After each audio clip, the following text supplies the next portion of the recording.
Bien, bonjour à toutes et à tous. Et merci d'être aussi nombreux. C'est pour ça qu'on a mis 10 minutes de plus pour entrer dans la salle. Parce que, je ne sais pas, j'ose pas compter en milliers, mais pas loin. Hein. Non, je plaisante. On est près de 280, je crois, quelque chose comme ça. Le score, le meilleur de ces dernières années, 210, donc quasiment 60 à 70 participants en plus. Et alors, non seulement 70 en plus, mais je crois pouvoir dire que les 70 supplémentaires, ce sont des distributeurs. Voilà. Donc c'est quand même pas mal. On peut applaudir l'effort, messieurs, dames.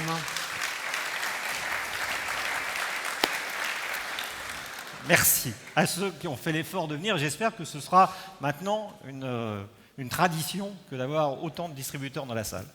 Alors, CDA, évidemment, à la nouvelle mode, si on peut dire, avec un sujet, un thème et un débat, avec des intervenants professionnels qui connaissent le métier, un journaliste qui va animer et un grand témoin. Je ne reviens pas, je ne m'étends pas, puisque tout à l'heure, on va développer tout ça. Donc, c'est ça le style du nouveau CDA, et puis des interventions derrière courtes pour qu'on ait un CDA nerveux, dynamique et aussi évidemment informatif. Alors, nous avons des personnalités, je ne vais pas les nommer tous, alors évidemment et toutes. Je vais remercier d'abord tous les présidents de groupements, tous les présidents d'organisations françaises, internationales qui sont venus et qui ont fait aussi, qui ont travaillé pour qu'on ait aujourd'hui cette fréquentation du CDA. Merci donc à vous tous qui avez participé à cela. On a aussi présents, je vais les citer parce qu'ils viennent de loin, les représentants des FEDA Dom-Tom, Catherine Oyoen qui est ici, et puis les représentants de la SACI, Philippe Rénal et Laurent Habière. Donc évidemment, on peut les remercier de venir d'aussi loin pour notre CDA. Et alors, j'ai une personnalité qui va nous arriver de façon un peu aléatoire, parce que je ne sais pas à quelle heure elle va arriver, peut-être 10 heures, m'a-t-on dit, elle doit rester 1 heure. Hein, donc voilà. Alors c'est Xavier Breton, je ne sais pas si vous connaissez. Connaissez ? Ouais, bah, merci pour lui. Il est... Super, vous allez voir maintenant qui c'est quand même. Donc c'est un député, un membre de l'Assemblée nationale, qui appartient, qui est un député républicain, ou les républicains, je ne sais pas comment on dit, c'est les républicains, on ne dit pas les républicains. Donc qui est député de l'Ain, qui est conseiller municipal de Bourg-en-Bresse, et qui est membre, alors vous allez voir, ça n'a rien à voir, membre de la commission des affaires culturelles et de l'éducation au Palais Bourbon, et c'est ça où les choses deviennent intéressantes, c'est qu'il est président du groupe d'études de la filière véhicule automobile. Donc ça nous intéresse davantage.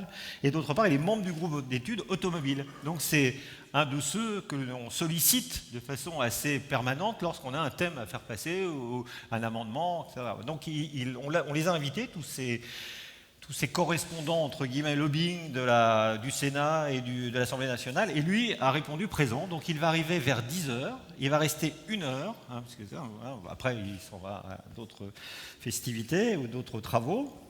En tout cas, il va être là. Alors, quand il arrivera, on l'accueillera. Ça dépendra à quel moment, dans quelles circonstances on est, si on est en plein débat ou pas. Voilà.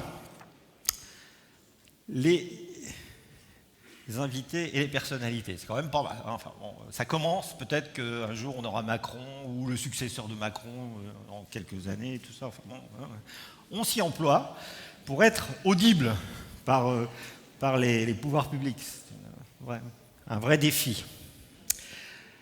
Alors, bon, évidemment, en commençant un CDA comme celui-là, on a toujours ce lot de mauvaises nouvelles, évidemment, des gens qui nous quittent.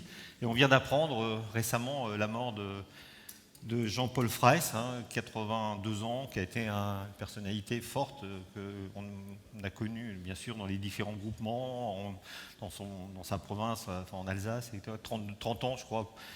Et il a dirigé son affaire pendant 30 ans, et après c'est son fils, et même son fils l'an dernier, je crois, Eric, est décédé. Donc c'est encore une de ces mauvaises nouvelles. On en a eu quelques-unes dans l'année, des dures pour nous à supporter, Philippe Delamotte et puis Didier Lanquet. Voilà, c'est tous les jours.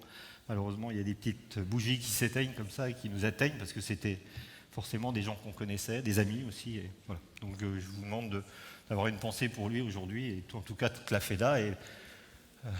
la région de l'Est, évidemment, pense à elle et à sa famille, et la FEDA tout entière.